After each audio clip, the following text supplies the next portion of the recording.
शिंदे ने अमित शाह को लौटाया, महाराष्ट्र में टूट गया एंड। अजीत पवार, एकनाथ शिंदे बीजेपी से है नाराज। सीट बंटवारे को लेकर एनडीए में बढ़ रही है नाराजगी, बीजेपी ज्यादा से ज्यादा सीटों पर अड़ी। तो महाराष्ट्र विधानसभा चुनावों का ऐलान एक सप्ताह में हो जाएगा, लेकिन चुनाव से पहले एनडीए में बगावत के हालात दिखाई दे रहे हैं।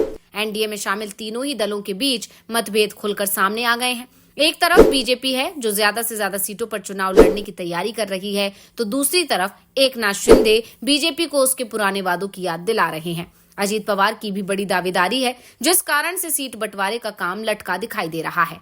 इस बीच कुछ फॉर्मूले भी सामने आ रहे हैं। दावा किया जा रहा है कि सीट बंटवारे का काम पूरा हो गया है, लेकिन जो हालात दिखाई दे रहे हैं उसमें साफ है कि बीजेपी के लिए इस बार ना तो महाराष्ट्र चुनाव आसान है और ना ही गठबंधन में सीटों का बंटवारा। इस बीच खबर ये भी आ रही है कि महाराष्ट्र के सीएम एकनाथ शिंदे ने अमित शाह से मिलने से ही इनकार कर दिया, जिसके बाद से दावा किया जा रहा है कि महाराष्ट्र में अब एनडीए जल्दी ही टूट सकता है। तो बीजेपी हाईकमान से नाराज दिखाई दे रहे हैं एकनाथ शिंदे। सीट बंटवारे को लेकर शिंदे की बढ़ रही है चिंता। सीएम पद को लेकर भी एनडीए में मची है खींचतान। बीजेपी की तरफ से सीएम पद पर ठोका गया है दावा। तो केंद्रीय गृह मंत्री अमित शाह हाल ही में 2 दिन के महाराष्ट्र दौरे पर पहुंचे। वो मुंबई में थे, जहां उन्होंने बीजेपी नेताओं और पार्टी पदाधिकारियों के साथ ही पार्टी कार्यकर्ताओं से भी मुलाकात की। इस दौरान अमित शाह ने जो बयान दिया, उससे एकनाथ शिंदे नाराज दिखाई दे रहे हैं। दरअसल शाह ने पार्टी नेताओं से कहा कि 2024 में तो हमें महायुति गठबंधन के सहारे बहुमत हासिल करना है, लेकिन इसके बाद अगले 5 साल में हमें खुद को आत्मनिर्भर बनाना है। 2029 के विधानसभा चुनाव में हमें अपने दम पर बहुमत हासिल करना है। शाह के बयान से एक बात साफ हो गई है कि बीजेपी को शिंदे की जरूरत अब कुछ दिनों के लिए ही है। इसके बाद वो शिंदे को किनारे लगा देगी, अकेले की सत्ता में आएगी। सत्ता में बीजेपी को बंटवारा पसंद नहीं है। शाह के बयान के बाद से ही बीजेपी के नेता अब ये दावा करने लगे हैं कि इस बार किसी सहयोगी दल को सीएम पद नहीं दिया जाएगा, बल्कि सीएम बीजेपी का होगा। और इसके बाद से ही एकनाथ शिंदे नाराज दिखाई दे रहे हैं और शिंदे ने अपनी नाराजगी का एहसास बीजेपी हाईकमान को करा भी दिया है। शिंदे अमित शाह से मिलने के लिए नहीं गए। दावा तो यहां तक किया जा रहा है कि शाह की तरफ से शिंदे को मैसेज पहुंचाया गया था, लेकिन शिंदे ने उस मैसेज का भी जवाब देना जरूरी नहीं समझा, जिसके बाद माना जा रहा है कि शिंदे बीजेपी हाईकमान के तेवरों से, उनके बयानों से नाराज हैं और इसका एहसास बीजेपी को जल्दी ही चुनावों में हो जाएगा। तो कहा जा रहा है कि शाह के बयान के साथ सीट बंटवारा शिंदे की बढ़ा रहा है नाराजगी। अजीत पवार की दावेदारी के चलते नाराज दिख रहे हैं शिंदे। अजीत पवार और बीजेपी के साथ बैठक में शामिल नहीं हो रहे शिवसेना के नेता। शिंदे 95 सीटों पर कर रहे हैं दावेदारी, जबकि बीजेपी 80 सीट देने को है तैयार। तो अमित शाह के बयानों के साथ ही शिंदे की नाराजगी का दूसरा कारण सीट बंटवारे को माना जा रहा है। सीट बंटवारे को लेकर महायुति में पेच फंस गया है। पिछले दिनों तीनों दलों की प्रस्तावित बैठक नहीं हो पाई थी। सूत्र तो ये भी बता रहे हैं कि अजीत पवार की पार्टी ने 50 सीटों की डिमांड रखी है। इनमें से कुछ ऐसी सीटें हैं जो शिंदे की शिवसेना के खाते की हैं। शिंदे देने को राजी नहीं है। सीटों की मांग को लेकर अमित शाह से अजीत पवार अपने पार्टी नेताओं के साथ 4 बार मिल चुके हैं। बीजेपी नेता भी इन बैठकों में साथ रहे, लेकिन शिंदे नहीं। सीएम एकनाथ शिंदे पहले दिन देर रात सतारा से मुंबई लौटे, तो दूसरे दिन सुबह की बैठक में तबीयत खराब होने की बात कहकर अमित शाह से मिलने नहीं पहुंचे। अमित शाह के जाने के बाद बीजेपी और एनसीपी नेताओं के बीच दोबारा बैठक हुई, जिसमें शिवसेना का कोई भी नेता मौजूद नहीं था। महाराष्ट्र में कुल 288 सीटों के लिए 9 करोड़ 59 लाख वोटर हैं। सूत्रों के मुताबिक बीते रोज तक ये कहा जा रहा था कि महायुति में सीटों को लेकर सहमति बन गई, जिसमें 155 से 160 सीटों पर चुनाव लड़ सकती है। बीजेपी के सिंबल पर कुछ छोटी पार्टियों के नेता भी चुनाव लड़ सकते हैं। इसके अलावा शिवसेना शिंदे गुट 85 से 90 सीटों पर और एनसीपी अजीत पवार की पार्टी की तो वो 40 से 45 सीटों पर चुनाव लड़ सकती है। हालांकि अभी इस पर मोहर लगना बाकी है। शिंदे 85 सीटों पर चुनाव लड़ने को तैयार भी दिखाई दे रहे हैं, लेकिन पेच सीटों को लेकर फंसा है, क्योंकि जिन सीटों पर शिंदे दावेदारी कर रहे हैं वहीं अजीत पवार की भी दावेदारी है।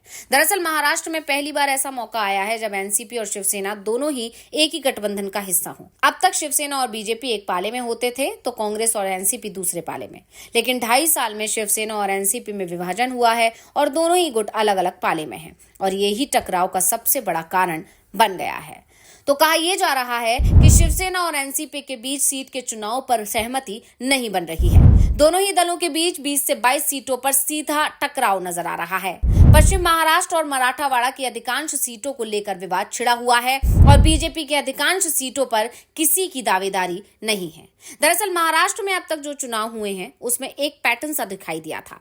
जिस सीट पर कांग्रेस का उम्मीदवार होता था उस सीट पर अधिकांश जगह बीजेपी का उम्मीदवार सामने होता था, जैसे कि महाराष्ट्र का विदर्भ रीजन हो, कोंकण और सिंधुदुर्ग का। यहाँ कांग्रेस और बीजेपी दोनों का प्रभाव है, जबकि मराठवाड़ा और पश्चिम महाराष्ट्र जहां मराठी समुदाय की बड़ी आबादी है वहां एनसीपी और शिवसेना का प्रभाव है। ऐसे में जब ये दोनों ही दल एक ही पाले में हैं, तो फिर सीट बंटवारे को लेकर पेच फंस गया है। बीजेपी की मजबूती वाली सीटों पर ना तो शिवसेना दावा ठोक रही है और ना ही एनसीपी, बल्कि लड़ाई एनसीपी और शिवसेना के बीच हो रही है। ऐसे में सीट बंटवारा बीजेपी की मुश्किल बनता दिखाई दे रहा है। यानी महायुति गठबंधन के लिए कई तरह की परेशानियां हैं और शिंदे को लग रहा है कि अजीत पवार को अपने पाले में बनाए रखने के लिए बीजेपी कुछ समझौते कर रही है, क्योंकि अजीत पवार शिंदे के गुट वाली सीटों पर ही दावेदारी जता रहे हैं। ऐसे में बीजेपी को अजीत से किसी तरह की समस्या नहीं है और वो शिंदे पर अजीत गुट के लिए अपने हिस्से की कुछ सीट छोड़ने का दबाव भी बना रही है, जिस कारण से शिंदे और बीजेपी के बीच टकराव बढ़ता दिखाई दे रहा है और इसमें सीएम पद की मांग भी शामिल हो गई है। वैसे बीजेपी नेताओं के बयानों से एक बात साफ है कि एकनाथ शिंदे को वो अपने साथ रखने की कोशिश कर रहे हैं। हाल में देवेंद्र फडणवीस ने तो यहां तक कह दिया था कि लोकसभा चुनाव में हमारी हार का सबसे बड़ा कारण अजीत गुट का वोट ट्रांसफर नहीं होना था। बीजेपी और शिंदे का वोट तो एक दूसरे दल को ट्रांसफर हो गया, लेकिन अजीत गुट का वोट ट्रांसफर नहीं हो पाया था। ऐसे में बीजेपी शिंदे को अपने से दूर नहीं होने देना चाहती है। तो एकनाथ शिंदे को इस बात का एहसास है कि आज जितनी जरूरत उन्हें बीजेपी के है, उससे ज्यादा जरूरत बीजेपी को उनकी है।